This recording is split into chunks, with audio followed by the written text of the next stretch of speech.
안녕하십니까. 신지식인 정인태입니다. 저는 국립한국복지대학교 특임교수를 역임했습니다. 40대 초반 신부가 2년 연속 20대 초반 앞질러. 네.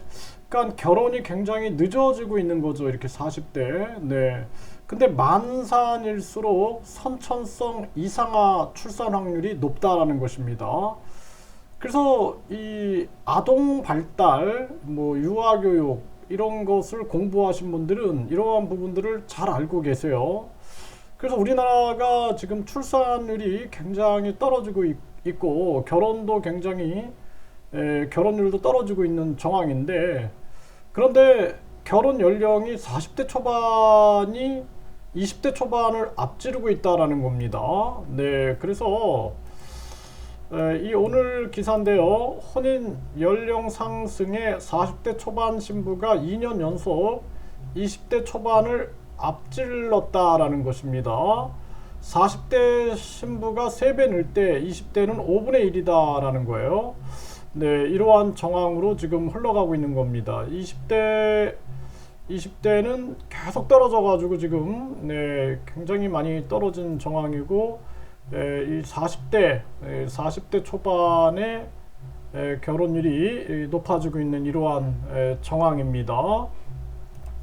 근데 이 만산일수록 선천성 이상아 출산 확률이 높아진다라는 거예요. 제가 이제 장애 아동들 재활을 오래 했기 때문에 이 장애 아동들 체크 목록에 보면은 이 만산입니까? 이런 내용이 있어요. 그래서 선천성 이상아가 태어날 확률이 산모의 연령과 깊은 관계가 있는 것으로 재확인됐다라는 것입니다. 그래서 출생아의 경우 25세 미만의 산모가 선천성 이상아를 낳을 확률은 1만 명당 228.3명이다라는 거예요. 가장 낮았다라는 건데, 35세 이상 산모, 여기를 이제 만산으로 보고 있는 건데, 이때는 339.3명으로 가장 높았다라는 것입니다. 네, 그래서 이 35세 이상 산모일 경우에는 이렇게 선천성 이상아가 태어날 확률이 굉장히 높은 거예요. 네, 그래서 이러한 부분을 보건복지부가 조사를 한 건데요. 그래서 만산일수록 선천성 이상아 출산 확률이 높아진다라는 겁니다. 그래서 지금 우리나라가 사실상 이 출생률도 지금 세계 1위로 가장 낮은 상황이고, 결혼 연령도 이렇게 저는 충격적이거든요. 이게 혼인 연령 상승이 40대 초반 신부가 2년 연속 20대 초반을 앞질렀다라는 거예요. 그러니까 결혼 연령이 계속 떨어지고 있는 거죠. 지금 이런 정황으로 가고 있다는 것입니다.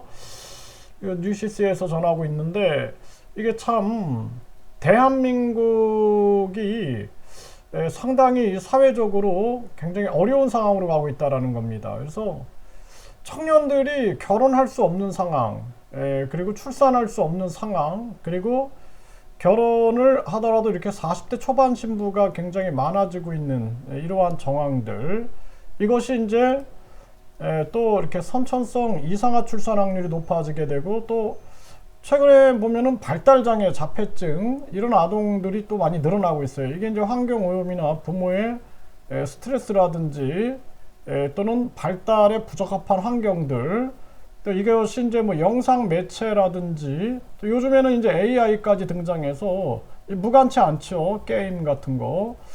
그래서 이 대한민국의 미래가 점점 어두워지고 있는 그러한 정황이다라는 것입니다.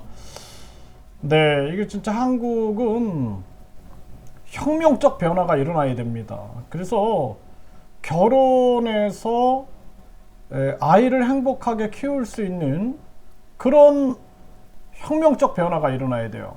학벌주의를 없애고, 그리고 1류대, 2류대, 3류대, 지방대 이게 없어져야 되고, 그리고 뿐만 아니라 국민 권익금을 통해서 국민들이 안전하게 자녀를 양육할 수 있는, 그리고 이 저출생 지원금 같은 경우도 부모한테 직접 지원할 수 있는 시스템을 갖춰야 된다라는 거예요. 그렇지 않으면은 대한민국의 존속에 아주 큰 위험이 닥치게 된다. 그래서 결혼 출산율도 낮고 거기에다가 또 이 아이들에 대한 해외 입양은 굉장히 또 높아요. 이러한 정황, 또 결혼이 이렇게 40대 초반 신부가 많아진다 그러면은 만산일수록 선천성 이상아 출산 확률이 높아지게 되고, 또 지금 같은 경우에는 이 디지털 환경이 발달에 부정적 영향을 미쳐요. 원숭이가 키우면 아이들이 원숭이처럼 되고, 늑대가 키우면 늑대처럼 되거든요. 그래서 발달 장애가 발생이 되는 거거든요. 발달 장애. 네, 그래서 상당히 위험한 정황이다. 저는 그렇게 진단하고 있습니다. 그래서 우리가 한국 어린이들도 미국에서 키우면 미국 사람처럼 그 문화나 언어를 하는 것처럼 이 영상 매체라든지 AI 등이 아이를 돌본다 그러면 아이들이 그렇게 돼버리는 거예요. 그러니까 사람으로서의 인지정서, 사회성, 언어, 행동을 표현하지 못하는, 또 이 발달의 불균형과 이상이 있는 아이들이 나올 수 있는 확률이 높아지는 거죠. 가뜩이나 아동학대라든지 영아 사망률도 많이 나타나고 있는데, 이러한 정황들이 이제 한국의 미래를 암울하게 만든다라는 생각을 안 할 수가 없습니다.